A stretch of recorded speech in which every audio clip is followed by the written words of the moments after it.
হ্যাঁ, এখন এখানে খেয়াল করো, এখন আমরা যদি এটা লেখচিত্র আঁকি, এটা হবে আমাদের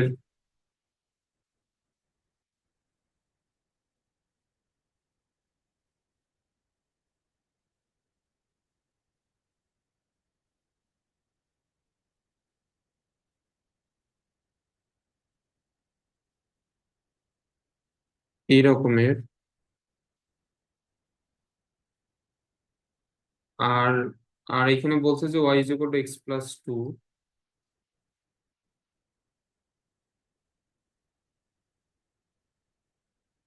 এবং y is equal to x plus two.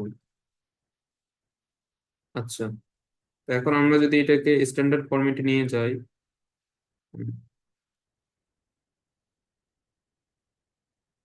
X minus y minus two, তারপর x divide by minus two, y divide by plus two is equal to one. এটা হচ্ছে আমাদের স্ট্যান্ডার্ড ফরম্যাট। ওকে, তো সেই ক্ষেত্রে এটা ছেদবিন্দু হবে x is equal to minus two, অর্থাৎ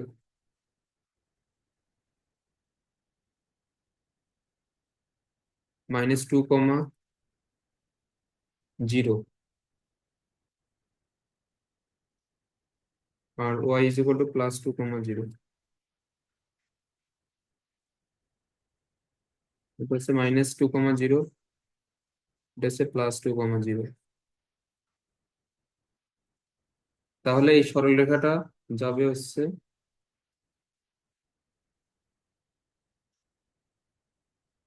এইভাবে। এটা বুঝছো? বুঝ- ওকে,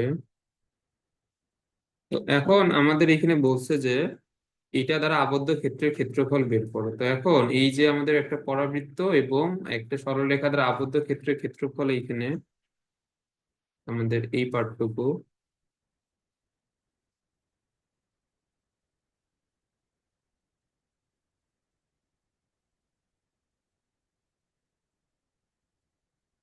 এই এই পুরো এই পার্টটুকুই কিন্তু আমাদের এই ক্ষেত্র দ্বারা আবদ্ধ ক্ষেত্রের ক্ষেত্রফল।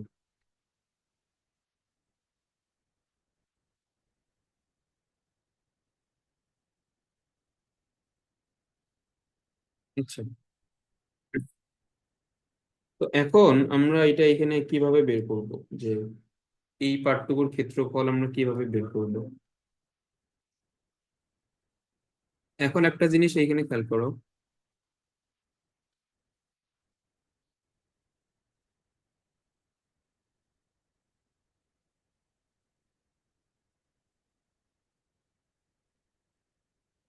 এই- এইখানে একটা রেখা আঁকাই।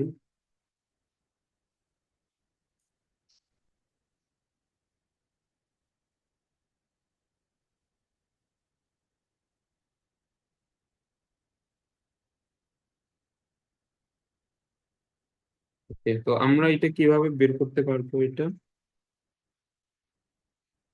এখন এই জিনিসটা একটু মনোযোগ দিয়ে এখানে খেয়াল করো। আমরা যে এই চিহ্নিত অংশের এই ক্ষেত্রফল আমাদের বের করতে বলছে, যে এই যে আমাদের প্যারাবোলা এবং সরলরেখা দ্বারা এই চিহ্নিত অংশের ক্ষেত্রফল এইখানে বের করতে বলছে।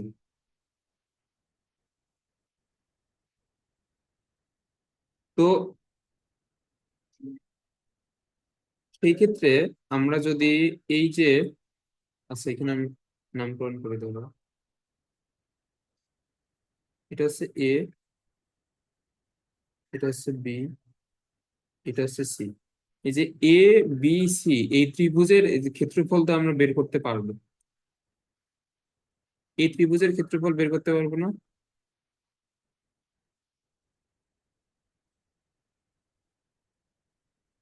এই ত্রিভুজের এই ক্ষেত্রফলটা আমাদের নর্মাল সূত্র দিয়ে হবে।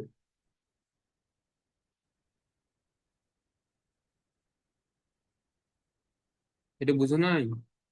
যে আমাদের এই এই ত্রিভুজের এই যে ক্ষেত্রফল, মানে এই যে এই টোটাল এই ক্ষেত্রফলটা,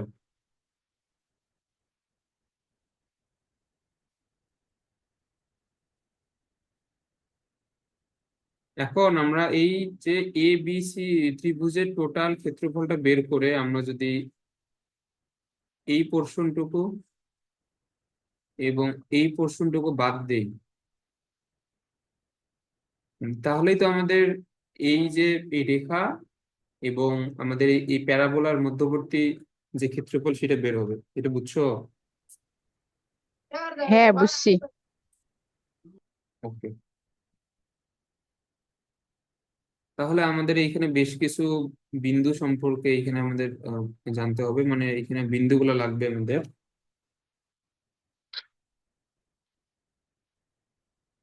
এখন আমরা যদি এই বিন্দুগুলো বের করি,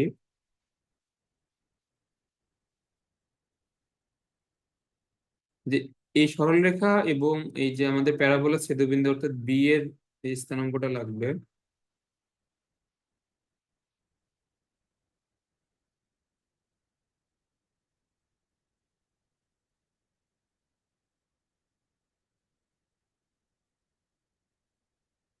আচ্ছা, এখন ধরো এটা এটা একটু ভালোভাবে বুঝাই, এটা একটু ভালোভাবে বুঝো।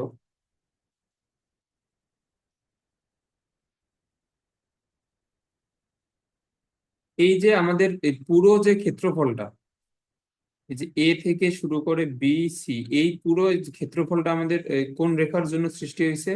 এটা হচ্ছে সরল রেখাটার এর জন্য, কিন্তু এই পুরো ক্ষেত্রফলটা সরল রেখাটার এর জন্য। এটা একটু মনোযোগ দিয়ে বুঝো। আর আর আমাদের এই যে এই ফাঁকা অংশ গুলা, এই যে এইটার এই পোর্শন দুইটা, এই পোর্শন দুইটা কার কারণে তৈরি হয়েছে বলতো? এই পোর্শন দুইটা কার ক্ষেত্রফল? এই পোর্শন দুইটা কিন্তু আমাদের এই পরাবৃত্তটার এই ক্ষেত্রফল কোন অক্ষের উপরে? ওয়াই অক্ষের উপরে। এটা বুঝছো? হ্যাঁ, বুঝছি। ওকে, তাহলে আমাদের যে এই মধ্যবর্তী যে এই চিহ্নিত অংশের এই ক্ষেত্রফল, এটা কি হবে? এটা হচ্ছে আমাদের সরল রেখার ক্ষেত্রফল মাইনাস পরাবৃত্তের ক্ষেত্রফল। এটা করলেই আমাদের মেইনলি এই যে এই মধ্যবর্তী যে বেষ্টিত অংশ এর ক্ষেত্রফল আমরা পেয়ে যাবো। ওকে, তো আমরা এখন এখানে এটাই করব। তো এখন সেই জন্য আমাদের এইখানে বেশ কিছু এখানে বিন্দু লাগবে। আমরা যদি বি বিন্দুর স্থানাঙ্ক বের করতে চাই, অর্থাৎ এই যে পরাবৃত্ত আর সরলরেখাটা ছেদবিন্দু, তাহলে সমীকরণ হচ্ছে ওয়াই স্কোয়ার প্লাস এক্স, আর এখানে ওয়াই লিখি এই দুইটা। তো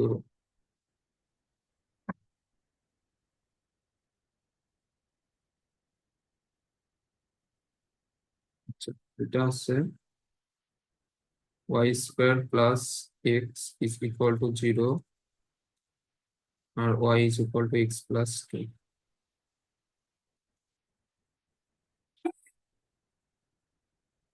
তাহলে আমরা যদি এইখান থেকে ওয়াই এর মানটা এখানে বসাই দেই, y is equal to x plus 2 plus x is equal to 0, তাহলে এখানে হচ্ছে এক্স স্কোয়ার, এখানে হবে 4x প্লাস এক্স মিলে 5x, আর এখানে হচ্ছে 4।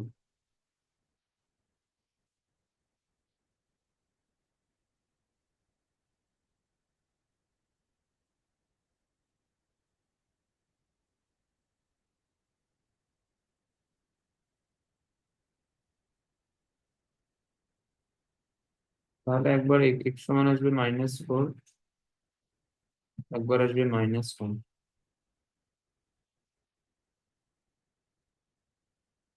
ওকে, একবার x সমান -4, একবার হচ্ছে -1।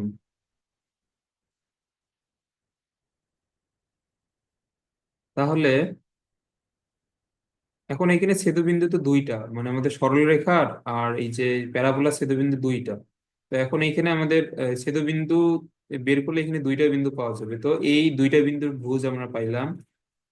তাহলে এই যে আমরা এখন 2 নম্বর সমীকরণ ব্যবহার করে যখন এক্স সমান -4, তখন ওয়াই সমান আসবে কত? এখানে -4 বসাইলে এটা আসবে -2, আর যখন এক্স ইজ ইকুয়াল টু -1, তখন এটা বসাইলে আসবে +1। তো একটা বিন্দু হচ্ছে -4, -2, তাহলে এই বিন্দুটা অবশ্যই বি বিন্দু। আরেকটা হচ্ছে আমাদের -1, এটা কোন বিন্দু হবে? এটা হচ্ছে যে আহ, আমরা যদি এটা নাম দিই ডি, তাহলে ডি হবে -1 থেকে +1। এটা বুঝছো? হ্যাঁ, বুঝছি। ওকে।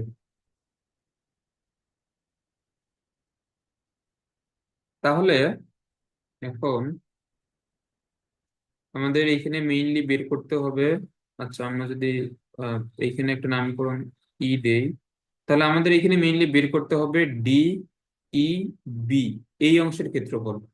ডি বি, আচ্ছা, এটা লেখার ক্ষেত্রে মানে আমাদের এই চক্রটা পূরণ করলে একটু মানে সুবিধা হয়। এটা ওইভাবে লিখবা, ডি ই বি আবার ডি, অর্থাৎ এটা মানে একটু চক্রাকারে ঘুরলে আমাদের এই এই পুরো এই জিনিসটা আর কি বোঝায়। ডি ই বি আবার ডি, মানে এই পোর্শনটুকু নির্দেশ করে। তাহলে এই অংশের ক্ষেত্রফল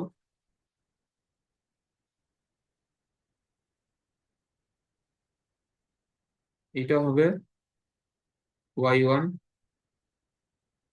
- y2 dx dx। ওকে।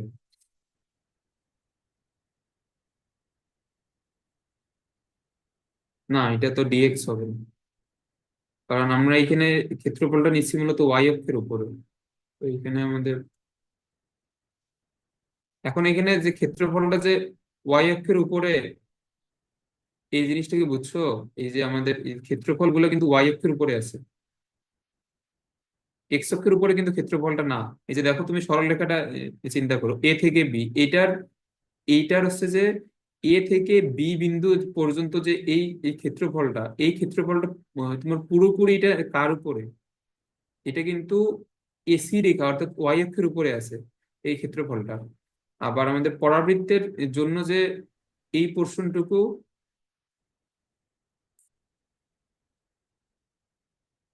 মানে এই যে এই এই পোর্শনটুকু এবং এই যে নিচের যে পোর্শনটুকু, এই ক্ষেত্রফলগুলো কিন্তু ওয়াই অক্ষের উপরে আছে, এক্স অক্ষের উপরে কিন্তু না। তো এখন আমাদের লিখতে হবে তাহলে ওয়াই অক্ষের সাপেক্ষে। এটা বুঝছো? হ্যাঁ, বুঝছি। ওকে। তো এখন আমরা যখন লিখবো যে ডিওয়াই ডিওয়াই, তো এর এর এখন এই যে এই ম্যাথটাতে আমরা যখন ডিএক্স লিখছি তখন লিখছি y1 - y2। তো এখন যখন আমরা ডিওয়াই লিখবো তখন এখানে কি হবে? x1 - x2। তো এখন এখানে x1 কোনটা হবে? x1 হবে বড় ক্ষেত্রফলটা, আর x2 হবে ছোট ক্ষেত্রফল। তো এখানে বড় ক্ষেত্রফল কোনটা? সরল রেখার জন্য। আর ছোট ক্ষেত্রফলটা হচ্ছে এই পরাবৃত্তের জন্য। ওকে। তো এখন এখানে লিমিট সেট করো।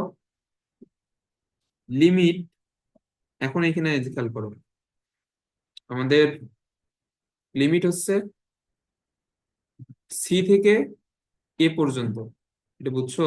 যে লিমিট সি থেকে এ পর্যন্ত। হ্যাঁ। ওকে। তো এখন এই যে বি বিন্দুর কোটি যদি হয় -2, তো সি বিন্দু এটা কি হবে? এটা হবে 0, -2। আচ্ছা, সি থেকে এ পর্যন্ত, তো এ বিন্দুর স্থানাঙ্ক তো আমাদের এখন বের করা হয়নি। এই যে আমরা এটাতে এমনিতে বের করতে পারি। এই যে আমাদের এই সরলরেখাটা যেহেতু এ বিন্দুতে ছেদ করে, আর এটা হচ্ছে আমাদের সরলরেখার সমীকরণ, অর্থাৎ y = x+2। তো এ বিন্দুতে কোনটা 0 হবে? এক্স 0 হবে, তার মানে ওয়াই এর মান 2। ওয়াই এর মান 2 না, এটা হচ্ছে 0 থেকে 2। এটা বুঝছো? বুঝছি।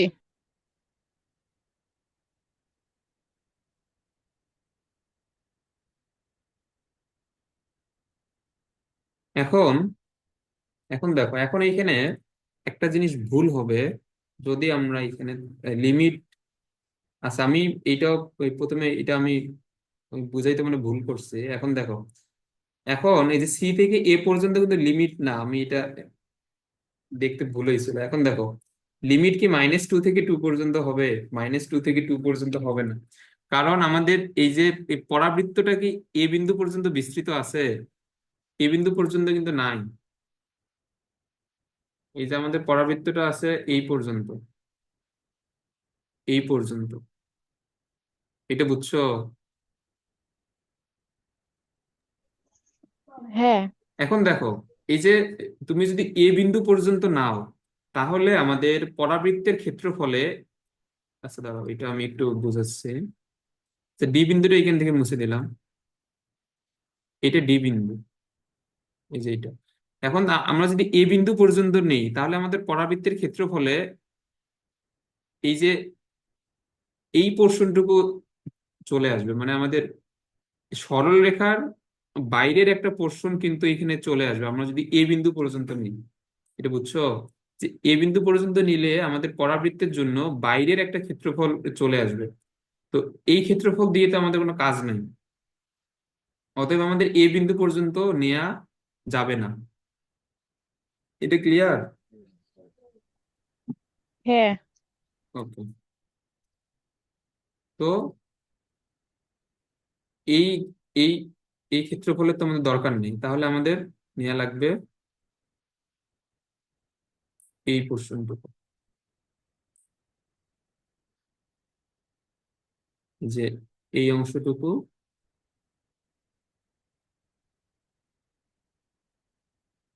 আর এই অংশটুকু।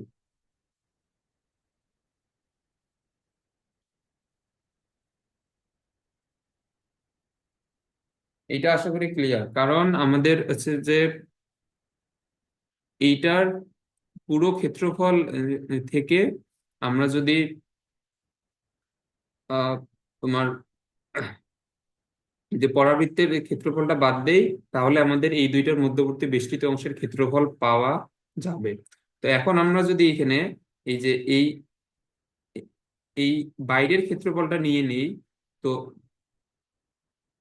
সেই ক্ষেত্রে কিন্তু এই বাইরের ক্ষেত্রফলটা প্রশ্নের মধ্যে মানে থেকেই যাবে, কিন্তু ওইটা কিন্তু বিয়োগ হবে না। মানে এখন এটা কেন বিয়োগ হবে না তোমার, এই ক্ষেত্রফলটা তো সরল রেখার টোটাল ক্ষেত্রফলের বাইরে চলে যাবে, তুমি যেটা বিয়োগ করবা ওই ক্ষেত্রফলটা বিয়োগ হবে না, ওইটা আমাদের উত্তরের মধ্যে এটা থেকে যাবে। তো ওই জন্য অ্যান্সার ভুল হবে এখানে।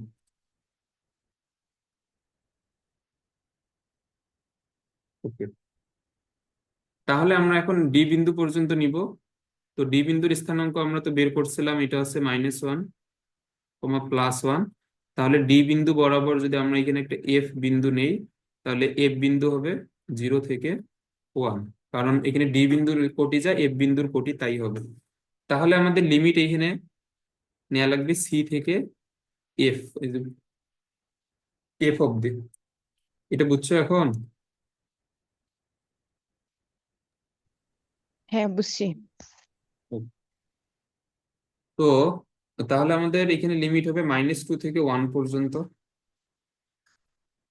এই জায়গাতে লিমিট হচ্ছে -2 থেকে 1 পর্যন্ত, এবং আমাদের নিয়ম অনুযায়ী এই দুইটাকে আমরা চাইলে একসাথে লিখতে পারি, অর্থাৎ x1 - x2 dy।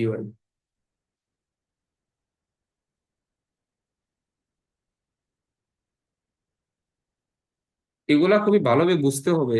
এই যে এইসব ম্যাথ কিন্তু তুমি হুবহু কমন পাবা না, কিন্তু তোমার সমীকরণ দেখা যাবে যে চেঞ্জ করে ম্যাথ দিয়ে দিবে। তো এইসব ম্যাথের একদম বেসিক থেকে বুঝলে তোমার প্রশ্নে যেটাই থাকুক ওইটাই পারবা। আর এগুলো মুখস্থ করে গেলে ম্যাথ একটু তোমার যদি চেঞ্জ করে দেয় তাহলে পারবা না কিন্তু। ওকে, তাহলে এখন এইখানে আমাদের x1 হবে সরলরেখার জন্য যে বড় যে ক্ষেত্রফলটা ওইটা। তো এখন এইখান থেকে এক্স এর মান এটা কত হবে? y - 2,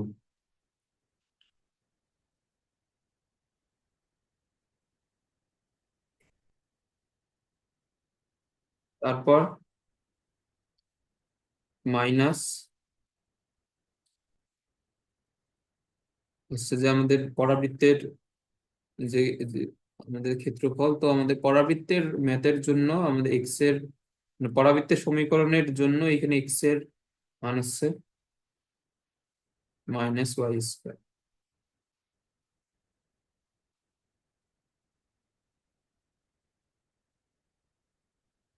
তাহলে এখন এইখানে ইন্টিগ্রেশন করলে এটা হবে y²/2,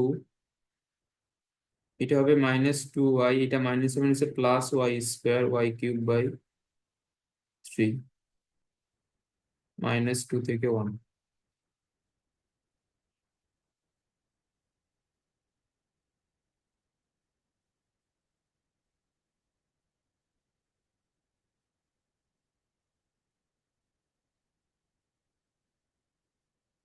এটা বুঝছো?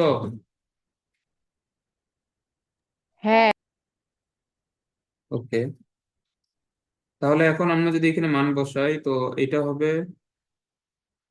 1/2 -2, 1/3 -4/2 +4 -8/3। এটা ইয়ে করো তো, কত আসে এটা?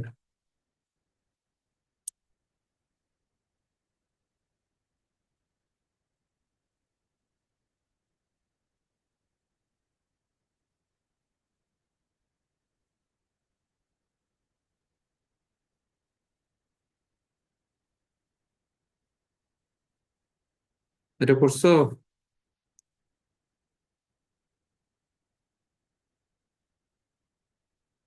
না।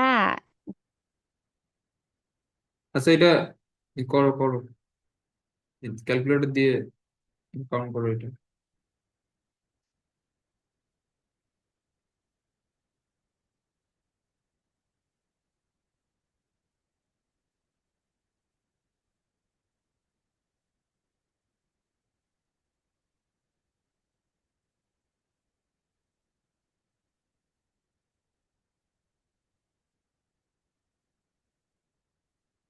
এটা আসছে -9/2। -9/2 আসে? হ্যাঁ। এটার অ্যান্সার 9/2। তো এখন এইখানে মাইনাস আসার রিজন কি? মানে এটা অ্যান্সার, এখানে মাইনাস আসলেও আমাদের ক্ষেত্রফল যেহেতু সবসময় প্লাস হবে, তো এটার অ্যান্সার আমাদের +9/2 হবে। মানে এটা তোমার ক্যালকুলেশন করে মাইনাস আসতে পারে, কোনো সমস্যা নেই, বাট এটা ক্ষেত্রফল লিখে দিবা 9/2 বর্গ।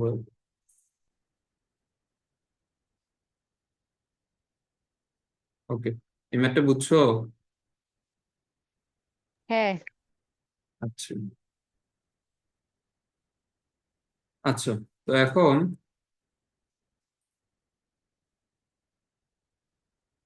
দুইটা জিনিস এখানে লিখে নাও।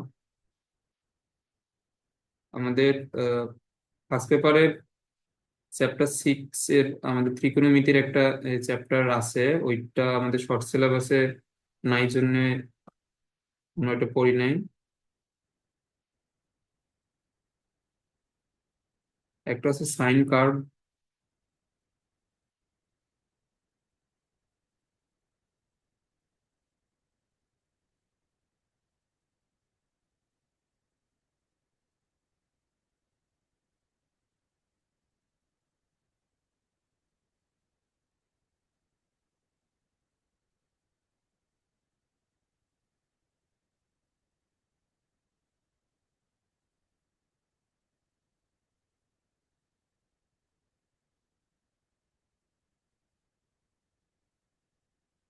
ওই চ্যাপ্টারটা পড়লে আমাদের 6টা যে ত্রিকোণমিতিক রেশিও আছে, 6টারই গ্রাফ কিরকম হয় আমরা এগুলো শিখতাম, বাট ফার্স্ট পেপারের ষষ্ঠ চ্যাপ্টার শর্ট সিলেবাসে নাই জন্য আমরা এগুলো পড়ি নাই। বাট এখন এখানে শুধুমাত্র সাইন আর কজের গ্রাফটা মনে রাখলেই হবে।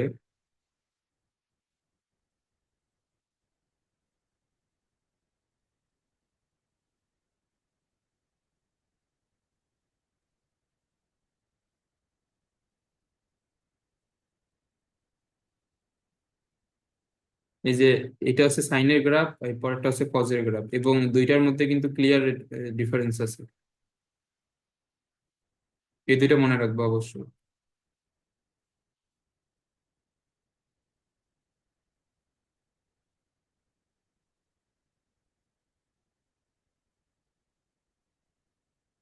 এখন আচ্ছা ধরো, এখন এইখানে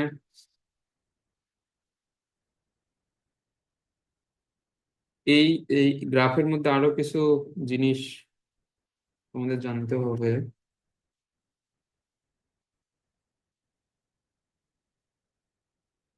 আচ্ছা ধরো, আমি এগুলো এখানে লিখে দিচ্ছি,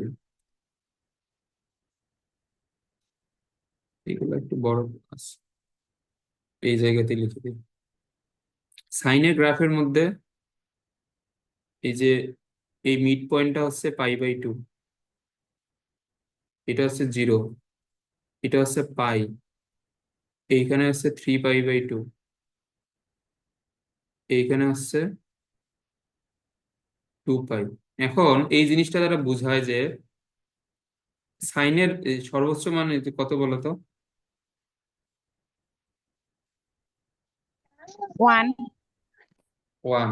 দেখো, সাইন সাইন 0 ডিগ্রির মান 0, 90 ডিগ্রিতে সর্বোচ্চ, আবার 180-তে 0, আবার তোমার 270 অর্থাৎ 3π/2-তে সাইনের মান -1। এটা দেখতে পারো তো, এখানে 3π/2-তে হচ্ছে বিপরীত দিকে সর্বোচ্চ অর্থাৎ -1, আবার 360-এ সাইনের মান 0।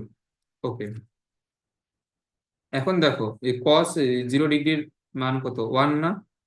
তাহলে আমাদের কজের গ্রাফ হবে 0 ডিগ্রিতে সর্বোচ্চ হবে।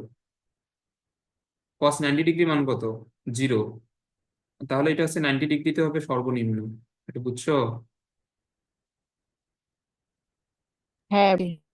ওকে, তারপরে আবার তোমার হচ্ছে যে 180, কজ 180-র মান দেখবে যে -1, তাহলে এটা 180-তে হবে এই বিপরীত দিক থেকে সর্বোচ্চ, আবার কজ 270-এর মান দেখবা যে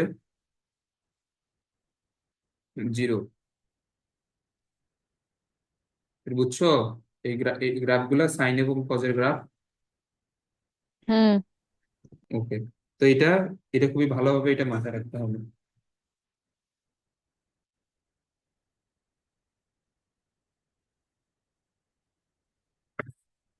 আচ্ছা, তো এখন বলছে যে এক্স অক্ষের সাথে y is equal to sine x রেখা। আচ্ছা,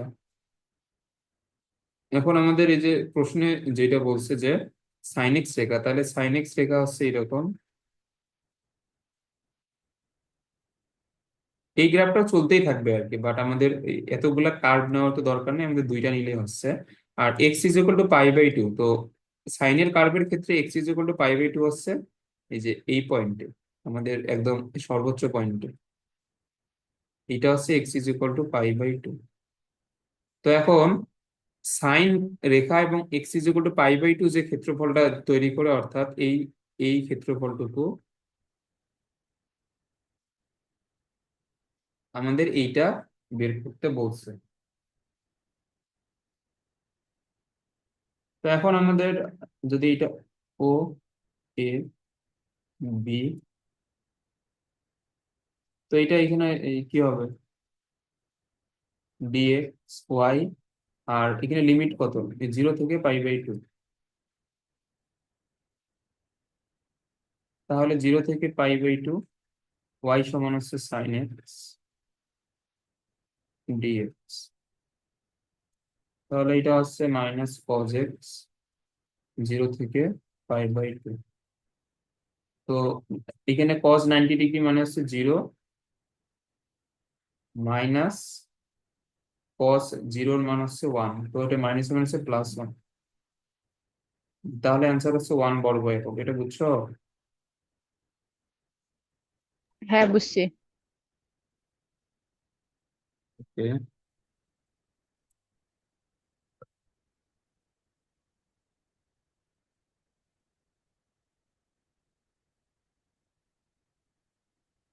আচ্ছা, y is equal to x cube, x অক্ষ তারপর x is equal to 2, x is equal to 3 রেখা দ্বারা আবদ্ধ ক্ষেত্রের ক্ষেত্রফল। তো y is equal to x কিউবের গ্রাফ কিরকম হবে আমরা তো এটা জানি না আসলে। তো এই জন্য আমাদের এই ম্যাথটা গ্রাফ ছাড়াই এটা করতে হবে।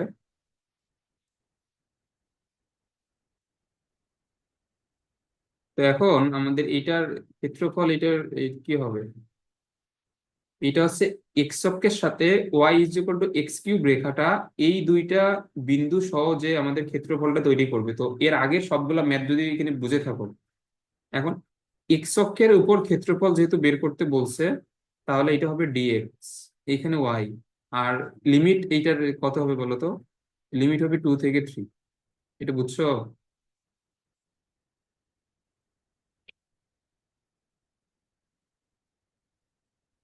এটা বুঝছো? হ্যাঁ, বুঝছি। ওকে।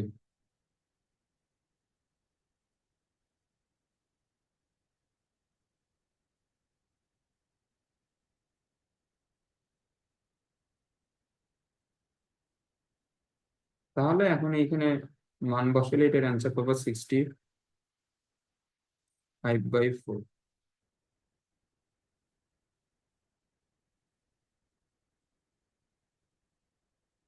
এত বর্গ একক। ওয়াই ইজ ইকুয়াল টু, এটাও সেম, এটা হবে এইখানে আমাদের ওয়াই ডিএক্স, লিমিট হবে 2 থেকে 4। তারপর 2 থেকে 4, এইখানে আছে এক্স স্কোয়ার ডিএক্স, এরপরে বাকিটা করবা। Y is equal to cos x ফাংশনটি দ্বারা এক্স অক্ষের সাথে আবদ্ধ একটি চাপের ক্ষেত্রফল বের করো।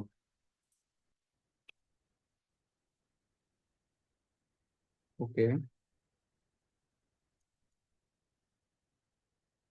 Y is equal to cos x এর গ্রাফ তো আমরা দেখলাম।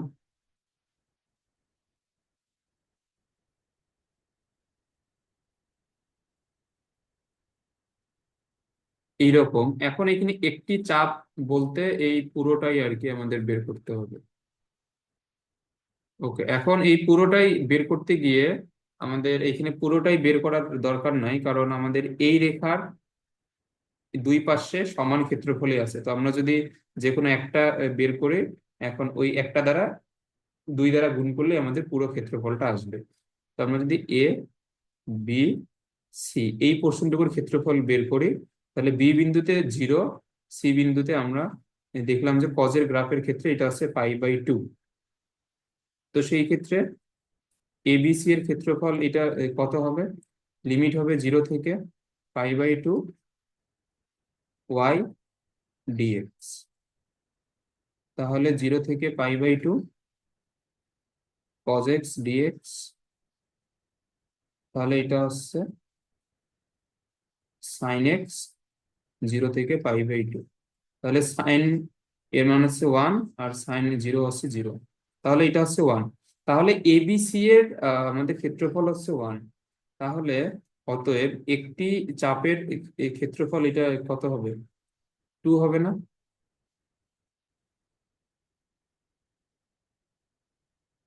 এটা বুঝছো? হ্যাঁ, বুঝছি। ওকে। এরপরে এই যে বৃত্তের এইটা এইটা করবা এগুলো। তারপর এই যে বৃত্ত এবং সরলরেখা। আচ্ছা দেখো, এখন বলছে এক্স স্কোয়ার ওয়াই স্কোয়ার 25। এইটা একটা বৃত্ত আঁকলাম, যেটার ব্যাসার্ধ হচ্ছে 5। এটা তো 5 এ বোঝাই যাইতেছে, তাহলে এইটুকু হচ্ছে 5। তাহলে এক্স ইজ ইকুয়াল টু 3 রেখাটা হবে এই কোথায়? এর শেষ করবেন। তাহলে এটা হচ্ছে এক্স ইজ ইকুয়াল টু 3 রেখা, আর এটা হচ্ছে আমাদের 5। তাহলে এই বিন্দুটা হচ্ছে 5,0, এই বিন্দুটা হচ্ছে 3,0, আর এটা হচ্ছে 0, 0। এই চিত্রটা তো বুঝছো অন্তত?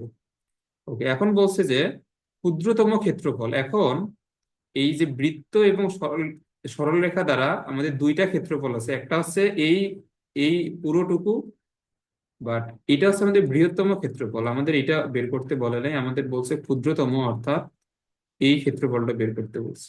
এটা বুঝছো? হ্যাঁ।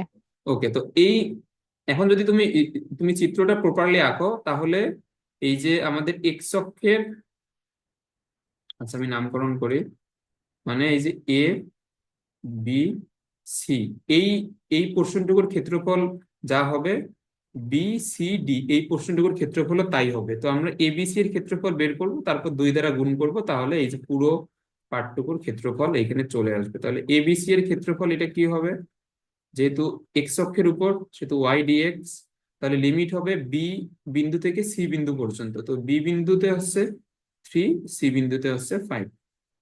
এটা বুঝছো?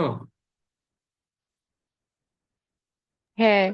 ওকে, তো এখন এইখানে আমাদের ওয়াই এর মান হবে, এটা কত হবে, 25 মাইনাস এক্স স্কোয়ার ডিএক্স, এইখানে 3 থেকে 5, তারপর এখানে এক্স সমান হবে 5 sin থিটা, তারপরে এটা করবা।